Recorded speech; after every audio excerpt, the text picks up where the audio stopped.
నిన్న 20 రోజులు పోరాటం చేసి చివరికి వెంటిలేటర్ మీదకి పోయి అక్కడ కూడా మృత్యువుతో పోరాడి చనిపోయిన పాప వాంకిడి గ్రామానికి సంబంధించిన పాప శైలజ గారికి, వారితో పాటు ఇప్పటి వరకు కాంగ్రెస్ ప్రభుత్వం వచ్చిన తర్వాత గురుకుల పాఠశాలల్లో మరణించిన 48 మంది పిల్లలకి, వారి కుటుంబ సభ్యులకి ముఖ్యంగా మా పార్టీ తరపున ప్రగాఢమైన సానుభూతిని, ప్రగాఢమైన సంతాపాన్ని తెలియజేస్తూ, నిజంగా కూడా ఈ ప్రభుత్వం కనీసంగా పేద పిల్లలు ఎవరైతే తల్లిదండ్రులు ప్రభుత్వమే తల్లిదండ్రి చూసుకుంటుంది మా పిల్లల్ని అని చెప్పి భావించి గురుకుల పాఠశాలకు పంపిస్తారు, ఆ గురుకుల పాఠశాలల్లో ఈరోజు 48 మంది పేద పిల్లల ప్రాణాలు కోల్పోవడానికి ఈ ప్రభుత్వం ఖచ్చితంగా కారణమైంది. ఇవి మామూలు మరణాలు కావు, ఇవి ఖచ్చితంగా ప్రభుత్వ నిర్లక్ష్యం వల్ల జరిగిన హత్యలుగానే మేము భావిస్తూ ఉన్నాం. ఇవి ప్రభుత్వమే చేసిన హత్యలుగా మేము భావిస్తూ ఉన్నాం. నాకు బాగా గుర్తుంది, నా నియోజకవర్గమైన సిరిసిల్లలో ఎల్లారెడ్డిపేట గ్రామానికి సంబంధించి ఒక బాబు ఇట్లాగే గురుకుల పాఠశాల కోరుట్లలో చనిపోతే నేను పోయి ఆ కుటుంబాన్ని, ఆ తల్లిదండ్రిని పరామర్శించి వచ్చిన. ఆ తల్లి ఆ రోజు నాకు చెప్పిన మాట, నాకు జరిగిన క్షోభ ఇంకెవరికి జరగకూడదన్నా, దయచేసి ప్రభుత్వం మీద పోరాడండి, ప్రభుత్వాన్ని ప్రశ్నించండి అన్నారు. మేము ప్రభుత్వాన్ని ప్రశ్నిస్తూనే ఉన్నాం, నిలదీస్తూనే ఉన్నాం, ప్రభుత్వానికి తన బాధ్యతను గుర్తు చేస్తూనే ఉన్నాం. కానీ ప్రభుత్వం ఇప్పటి వరకు కనీసం గురుకుల పాఠశాలల్లో ఉండే పరిస్థితుల పట్ల ముఖ్యంగా ముఖ్యమంత్రి రేవంత్ రెడ్డి ఈరోజు వరకు ఒక సమీక్షా సమావేశాన్ని కూడా నిర్వహించని మాట వాస్తవం. అందుకే ఆ 48 మంది పిల్లలు ఎవరైతున్నారో వారి మృతికి ఖచ్చితంగా ఈ రాష్ట్ర ప్రభుత్వమే బాధ్యత తీసుకోవాలి. రేపు శాసనసభ సమావేశాల్లో కూడా ఆ పిల్లల కుటుంబాల తరపున, ఇంకా లక్షలాదిగా ఉన్న పేద పిల్లల కుటుంబాల తరపున ప్రభుత్వాన్ని తప్పకుండా నిలదీస్తాం, ప్రభుత్వాన్ని తప్పకుండా ఈ విషయంలో శాసనసభలో కూడా 100% చీల్చి చెండాడుతామనే మాట కూడా మీకు నేను తెలియజేస్తా ఉన్నాను. అట్లాగే పిల్లలు కూడా నిబ్బరంగా ఉండండి, దయచేసి కష్టాలు ఇబ్బందులు కొన్ని ఉండవచ్చు, కానీ ఆత్మహత్య చేసుకునే పరిస్థితి లేదా ఏమన్నా తీవ్రమైన అనారోగ్యం పాలైతే అవసరమైతే బీఆర్ఎస్ పార్టీని సంప్రదిస్తే మిమ్మల్ని ప్రైవేట్ హాస్పిటల్లో కూడా చేర్పించి మిమ్మల్ని కాపాడుకునే ప్రయత్నం మేము చేస్తాము. తప్పకుండా అట్లాంటి పరిస్థితి ఎక్కడన్నా ఉంటే తల్లిదండ్రులు కూడా భయపడవద్దని, బాధపడవద్దని, వారికి కూడా నిబ్బరంతో ఉండాలని చెప్పి కూడా ఈ సందర్భంగా వారికి విజ్ఞప్తి చేస్తా ఉన్నాం.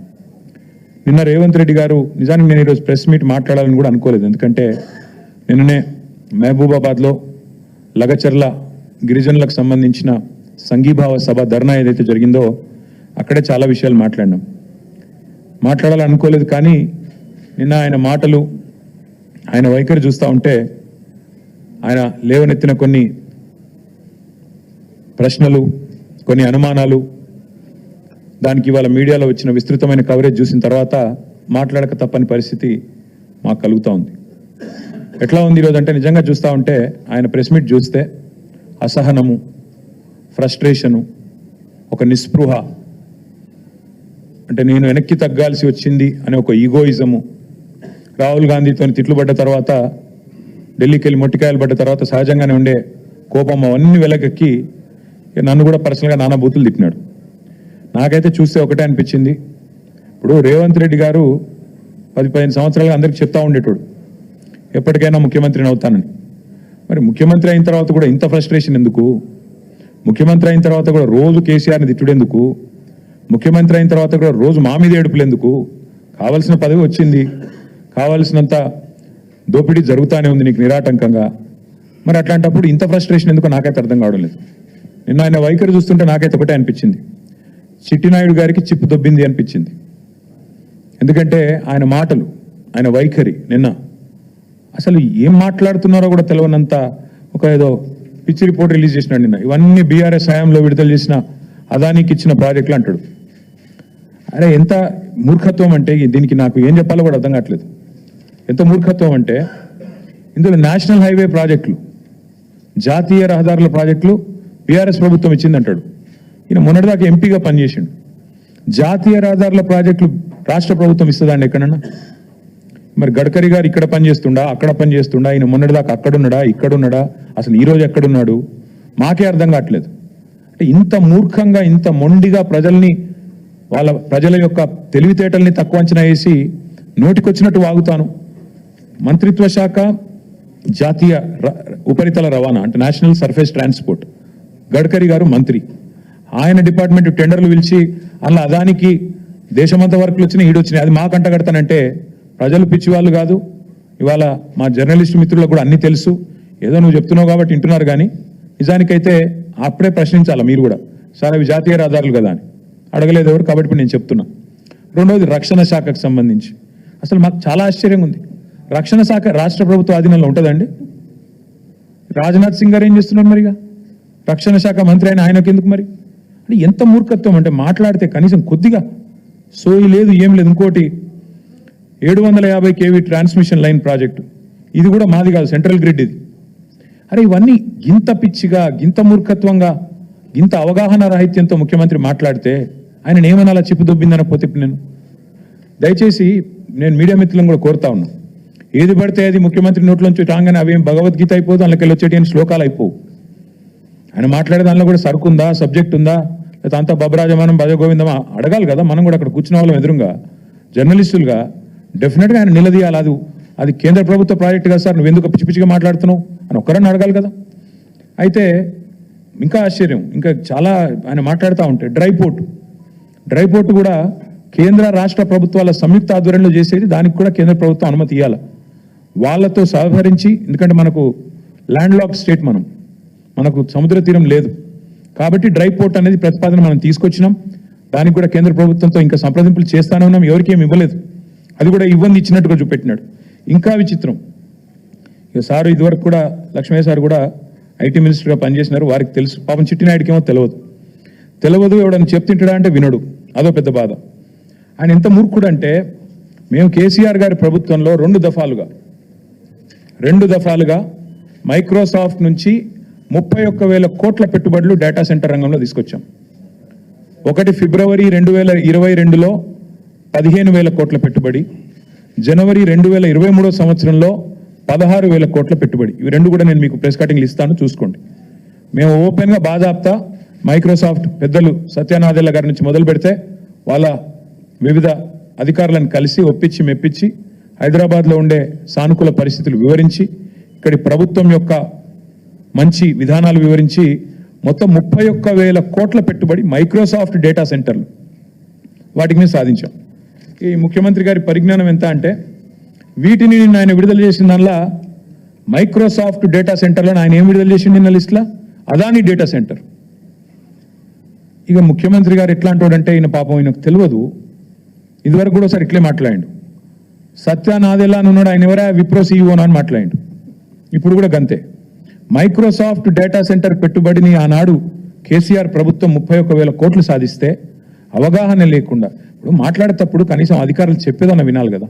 నువ్వు ముఖ్యమంత్రివి, నువ్వు తప్పు మాట్లాడితే రాష్ట్ర గౌరవం మంటగలుస్తుంది.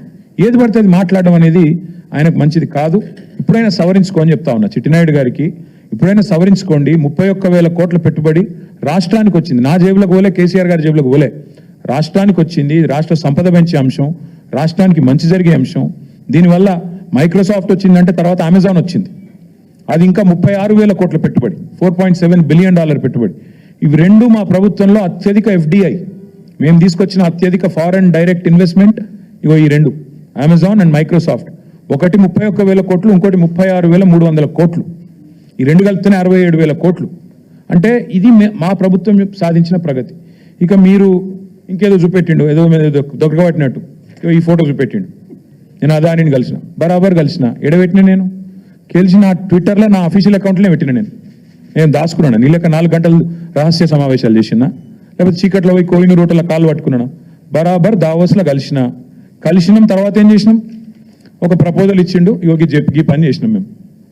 KCR rejects Adanis offer. మేము నీ లెక్క మాకు ఏం చేసినా బాజాప్తా చేసినాం తప్ప బేజాప్తా చేసే కర్మ మాకు లేదు. అదానీని మేము ఎన్నడూ ఎంకరేజ్ చేయలే. మేము రెడ్ సిగ్నల్ చూపెట్టినాం, నువ్వు రెడ్ కార్పెట్ వేస్తున్నావు. ఇది వాస్తవం. నువ్వు ఒప్పుకోమా? ఎస్, ఇది నా అఫీషియల్ ట్విట్టర్ అకౌంట్లో పెట్టినా. నేను దాచుకునేదే ఉంటే, దొంగ చీకట్లో కలుసుకునేదే ఉంటే, నీ లెక్క లుచ్చా పనులు చేసేదే ఉంటే, నేను కూడా నీ లెక్కనే ఇంటికి పిలిపించుకొని రహస్యంగా దొడ్డిదారులకి పిలిపించుకొని కాళ్ళు పట్టుకొని కాళ్ళు ఒత్తుకుంటా 4 గంటలు నేను కూడా కూర్చుంటుంటే. కానీ నీలాగా నాకు చిల్లర పనులు చేసే అలవాటు లేదు. నువ్వు తిట్టున్నావు, నువ్వు నాకేం ఫరకూడదు. తిడుతున్నావు, తెల్లారు లేస్తే సైకో, నేను సైకోనట. మరి నువ్వేంది సాడిస్టువా?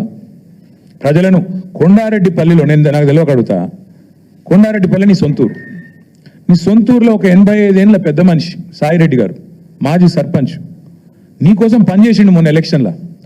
నీ ఫోటో ఇక్కడ గుండె మీద బ్యాడ్జ్ మీద పెట్టుకుని పాప నీకోసం తిరిగిండు పెద్ద మనిషి. గాయన ఇంటికి అడ్డంగా గోడ కడతారు ఎవడని నాకు అర్థం కాదు. అసలు మనిషివేనా నువ్వు, మృగానివా? ఇంటికి అడ్డంగా గోడ కట్టి ఆ ఇంట్లోకి వెళ్ళి పెద్ద మనిషి బయటికి కోరాకుండా చేసి ఆఖరికి ఆయన ఆత్మహత్య కారణమైతే ఇలా పోలీసు వాడు కేసు పెట్టాడు. ఆయన బాడీ తీసుకుపోతాను కూడా ఇరుకు సందులోకి వెళ్ళి తీసుకుపోతాను. ఇంతకంటే హీనమైన పని ఉంటుందా? అని నేను అడుగుతున్నా. ఏం మనిషి నాకు అర్థం కాదు. సాడిస్ట్ కాకపోతే ఏమన్నా లేనండి. ఇవాళ ఒక అమ్మాయి చనిపోయింది, శైలజ వాంకిడి. ఆ అమ్మాయి అంత్యక్రియలకు మా కోవలక్ష్మి గారు, ఆమెకు గిరిజన బిడ్డ, ఆదివాసి బిడ్డ, ఆమె పోతానంటే నీకేం నచ్చిందా నాకు అర్థం కాదు. ఇంట్లో హౌస్ అరెస్ట్ చేస్తావా? మా అనిల్ జాదవ్ను అరెస్టు, మా Khanapur incharge Johnson arrest.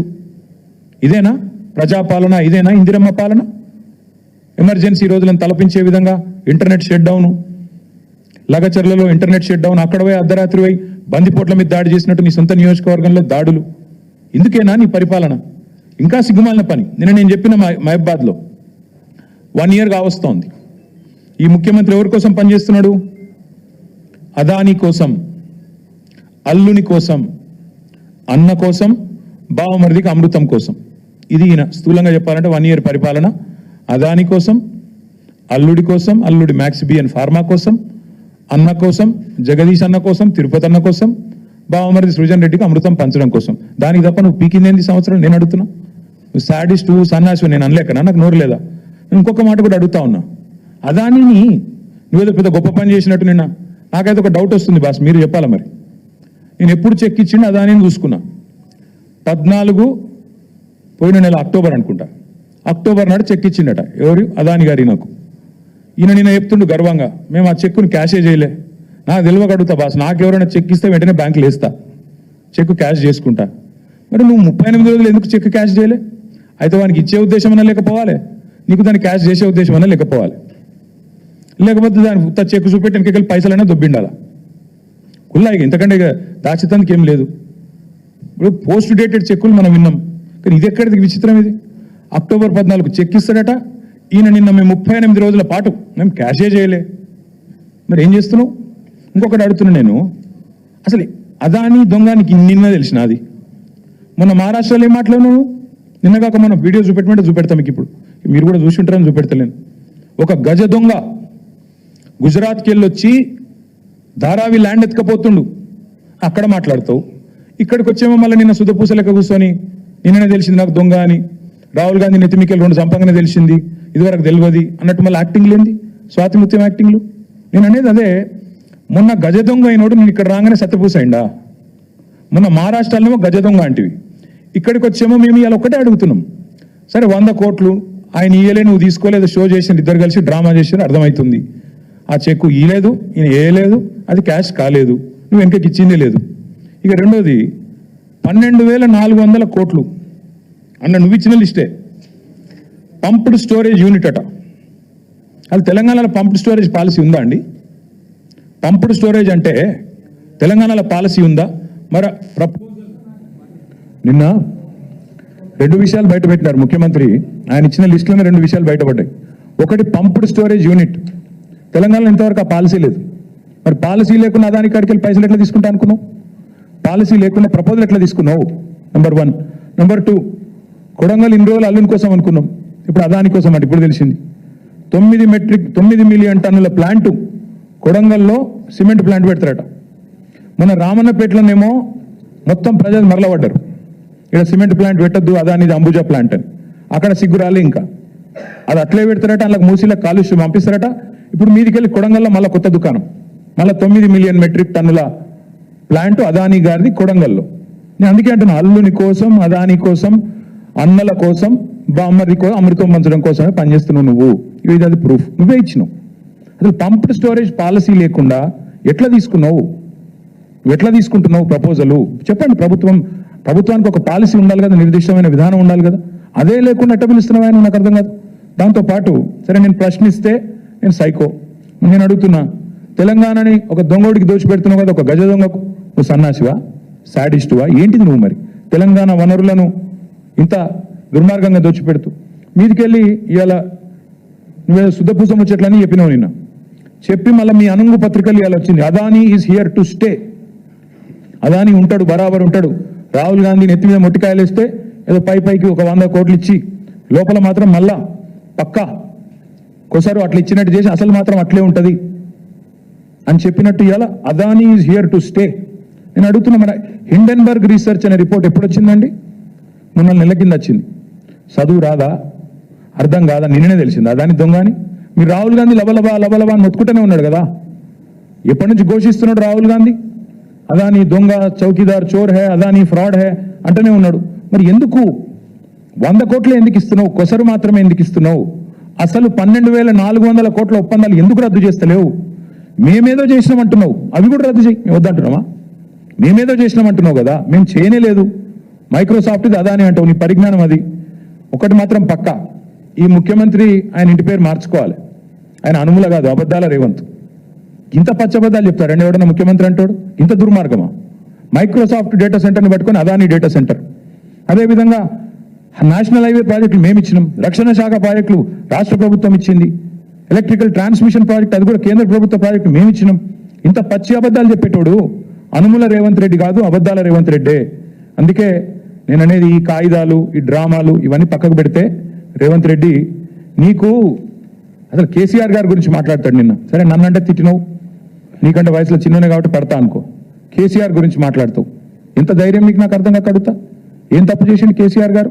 Out రైట్గా Adani ఆఫర్ని reject చేయడమే కేసీఆర్ చేసిన తప్ప. KCR rejects Adanis offer. This is KCR. Red signal ఇచ్చిండు కేసీఆర్. దేశం మొత్తం ఇంకా అదాని గురించి తెలియకముందే మేల్కొన్న ముఖ్యమంత్రి కేసీఆర్. ఇక్కడనే కాదు, కేసీఆర్ గారు ఓపెన్ గా యశ్వంత్ సిన్హా గారు రాష్ట్రపతి ఎన్నికల్లో పోటీ పడ్డప్పుడు ఓపెన్ గా అడిగిండు, ఎవరి కోసం 10% బొగ్గు దిగుమతి అనే పాలసీ ఎవరి కోసం? ఒక వ్యక్తికి మేలు చేయడం కోసమే కదా అని గర్జించిన ఒకే ఒక్క ముఖ్యమంత్రి కేసీఆర్. నీలాగా కొడంగల్లో సిమెంట్ ప్లాంట్ కోసమో లేదా మీ మంత్రుల ఈడీ కేసులో రాజీ కోసమో చీకట్లో కాళ్ళు పట్టుకునే రకం కాదు కేసీఆర్ గారు. బరాబర్ బాజాప్తా అడిగిండు. నువ్వు బ్యాగులు మోసిన దొంగవు కాబట్టి అదే బురద మా మీద ఊస్తా, నువ్వు చేసే లుచ్చా పనులు ప్రపంచమంతా చేస్తుంది. నీలాగా గౌతమ్ బాయ్ అని చిల్లర పనులు చేసుకుంటూ ఆయన చుట్టూ తిరిగి మస్కా కొట్టే టైపు మేం కాదు. మాకు ఆ కర్మ పట్టలేదు. ఒకటి మాత్రం పక్కా చెప్తున్నా, నువ్వు ప్రశ్నించకపోయినా నువ్వెన్ని డ్రామాలు చేసినా, నేనేదో రాహుల్ గాంధీ గట్టిగానే వరకు దిగినవు రంగంలోకి, మాకు తెలియదని కాదు. రాహుల్ గాంధీ 2 ఫోన్ చేసి దొబ్బితే ఇక ఇజ్జత్ పోయింది, ఎట్లాగో మార్కెట్లో ఏదో ఒకటి చేయాలని చెప్పి కవరింగ్ కోసం నిన్ను దిగినావు, తప్పు ఒప్పుకున్నావు. అదాని నుంచి 100 కోట్ల విరాళం ఏదైతే తీసుకున్నావో చెంపలేసుకున్నావు. టీఆర్ఎస్ ధాటికి తట్టుకోలేక కత్యంతరం లేక పీచేముడు అన్నావు, సంతోషం. కానీ 12,400 కోట్ల పెట్టుబడి ఏదైతే అందులో నీ వాటాలతో సహా మీ పెద్దలకు మూటలతో సహా ఏదైతుందో దాన్ని కూడా ఖచ్చితంగా రద్దు చేయాల్సిందే. అప్పుడైతేనే నిన్ను నీ రాహుల్ గాంధీని దేశం నమ్ముతుంది, లేకపోతే మీ మాటలు ఇంకెవడు నమ్మడు. ఇంకొక మాట నేను అడుగుతా ఉన్నా, 5,000 కోట్లు ఇప్పుడే నేను అడిగిన పంపుడు స్టోరేజ్ తన పాలసీ ఎక్కడుంది చూపెట్టు, ఏ బేసిస్లో ఎంఓయూ చేసినావు చూపెట్టు. అట్లాగే మూసీని మురికి కూపంగా మార్చే అంబుజా సిమెంట్ ఫ్యాక్టరీ కోసం 1,400 కోట్ల పెట్టుబడి ఏ బేసిస్లో పెట్టుకున్నావు చెప్పు. అందుకే నేను అనేది, ఈ ఉల్టా చోర్కో కొత్వాల్ డాంటే అనే స్టైల్లో నువ్వు తప్పులు చేసి మా మీద రుద్దే ప్రయత్నం ఏదైతే చేస్తున్నావో, సాడిస్ట్ ముఖ్యమంత్రి, నీకు భయపడేటోడు ఎవ్వడు లేడు ఇక్కడ. ఏం చేసుకుంటావో చేసుకో, నిన్ను మాత్రం తప్పకుండా ప్రజల తరపున ప్రశ్నిస్తూనే ఉంటాం, నిలదీస్తూనే ఉంటామని మళ్ళొకసారి చెప్తూ, దయచేసి మీడియా మిత్రులను కూడా కోరుతా ఉన్నాను. నేను ఒక మాట అడిగితే పాపం ఏం చేయాలని తెలియక మేమేమే బెబ్బెబ్బే అన్నాడు. ఒక సంస్థను బ్లాక్ లిస్ట్ చేయాలని చెప్పి మీ డిపార్ట్మెంటే రిపోర్ట్ ఇచ్చింది కదా నాయా అని ఒక జర్నలిస్ట్ గారు పాపం ధైర్యం చేసి అడిగింది. మీ హెచ్ఎండబ్ల్యూఎస్ వాళ్ళే బ్లాక్ లిస్ట్ చేయమన్నారు ఒక సంస్థని, ఎందుకు చేయడం లేదు అని అడిగితే రేవంత్ రెడ్డి వాడెవడో పుల్లయ్య మల్లయ్య చెప్పిండు. పుల్లయ్య మల్లయ్య కాదురా నాయన, నీ కింద ఉన్న డిపార్ట్మెంట్, నువ్వు మున్సిపల్ మంత్రిగా ఉన్న డిపార్ట్మెంట్లోని ఏజెన్సీ. పుల్లయ్య మల్లయ్య దారిని పోయి దానే చెప్పలే Revanth. HMWSSB Hyderabad metro water supply and sewerage board ఆ అంశం మళ్ళీ ఒక రోజు మాట్లాడతా, ఈరోజు మాట్లాడను. కానీ అంటే అంత తెలివి తక్కువగా, అంత అసహనంతో, అంత నిస్పృహలో ముఖ్యమంత్రి ఉన్నాడని చెప్పడానికే ఈ మాట చెప్తా ఉన్నా. మీడియాకు కూడా దయచేసి రిక్వెస్ట్, ఆయన ఏదో కన్ఫ్యూజ్ చేసి మన రాష్ట్రాన్ని బదనాం చేసే ప్రయత్నం చేస్తే మీరు కూడా ఆయన ట్రాప్లో పడవద్దని మా ప్రార్థన, మా విజ్ఞప్తి. Thank you. చట్టబద్ధంగా కాంట్రాక్ట్లు చేయొచ్చని మాకు ఇన్ని రోజులు తెలియదు, ఈయన వచ్చినాకనే తెలిసింది. కరెక్టే, ఇక ఈయనే చెప్పాలి మాకు చట్టబద్ధం గురించి. మేము ఒకటే చెప్తున్నాము బ్రదర్, మేము ఒకటే చెప్పేది, రాహుల్ గాంధీకి రేవంత్ రెడ్డికి అసలు ఒక శృతి సయోధ్య ఒకటే మాట మీద నిలబడే ఆలోచన ఉందా? అయితే ఆయన పిచ్చోడు లేకపోతే ఈయన పిచ్చోడు, ఇద్దరు ఎవడో కూడా తెలుసుకోమన్నాడు. ఒక రూమ్లో కూర్చొని ఇద్దరు ఎవడు పిచ్చోడు తెలుసుకొని బయటికి రమ్మనండి. అదాని ఫ్రాడ్ అని మొత్తం రాహుల్ గాంధీ ప్రపంచమంతా తిరిగి చెప్తాడా? లండన్ పోతే అదే చెప్తాడు, న్యూయార్క్ పోతే అదే చెప్తాడు, వేరే దేశాలకు పోయి అదే చెప్తాడు, మన దేశంలో ప్రతి రాష్ట్రం పోయి చెప్తాడు. మరి రేవంత్ రెడ్డి గారేమో ఇక్కడ అదాని గారి బాగా ఊదుకుంటూ బడే బాయ్ గౌతమ్ బాయ్ ఈయన తిరుగుతాడు. ఇద్దరు ఎవరు పిచ్చోళ్ళు వాళ్ళు తెలుసుకుంటే మంచిది. ఎందుకంటే చట్టబద్ధము రాజ్యాంగబద్ధము నాకు అంతకంటే అందంగా మాట్లాడొచ్చు. ఇలా రాజ్యాంగ దినోత్సవం కూడా నేను కూడా చాలా మాట్లాడగలుగుతాను. కానీ రేవంత్ రెడ్డి గారు రాహుల్ గాంధీ గారు తెలుసుకుంటే మంచిది. రాష్ట్రాభివృద్ధి కోసం ఢిల్లీకి పోతే పర్వాలేదు, కానీ 8 మంది బీజేపీ ఎంపీలు తెచ్చింది 8 రూపాయలు తేలే. 28 సార్లు ముఖ్యమంత్రి పోయి 28 రూపాయలు కూడా తేలే. పైసలు బొక్క, ఫ్లైట్ ఖర్చులు బొక్క తప్ప ఏమి లేదు రాష్ట్రానికి. 28 సార్లు పోయినావు, నీ సొంత ఖర్చులతో పోతే పో, ఎవడొద్దన్నాడు? ఓం బిర్లా పెళ్లికో లేకపోతే వాళ్ళ ఇంకో పేరెంటానికో ఇంకొకటికో మేము ఎందుకు వద్దంటాం. కానీ రాష్ట్ర ప్రజల సంపద, నువ్వు ప్రతిసారి ఎక్కే విమానం దిగే విమానం స్పెషల్ ఫ్లైట్లు ఏవైతున్నాయో అది రాష్ట్ర ప్రజల పైసలు. కనీసం పెట్టిన పెట్టుబడన పడతలు కావన్నా వద్దా? 28 సార్లు పోతే ఒక్కొక్క ట్రిప్ కనీసం ఈయన మహానుభావుడు పెద్ద మళ్ళీ బృందం పోసుకొని పోవాలి, మళ్ళాడ బీజేపీలతో అర్ధరాత్రి సమావేశాలు చేయాలి, దానికి అడ్డగోలు ఖర్చు అవుతుంది. ఆ మాత్రం పడతలన్న కావాలన్నా? అవుతుందా? 28 రూపాయలు తెచ్చినావా? తేగలిగిండా? పోయేది అక్కడ చీకట్లో కాళ్ళు పట్టుకోవడానికి, రాహుల్ గాంధీతో బేరమాడి బ్యాగులు ఇచ్చి మూటలు ఇచ్చి ఆయన కుర్చీ కాపాడుకోవడానికి, అంతే తప్ప ప్రజల కోసం పోతలేడు, పోడు. Thank you.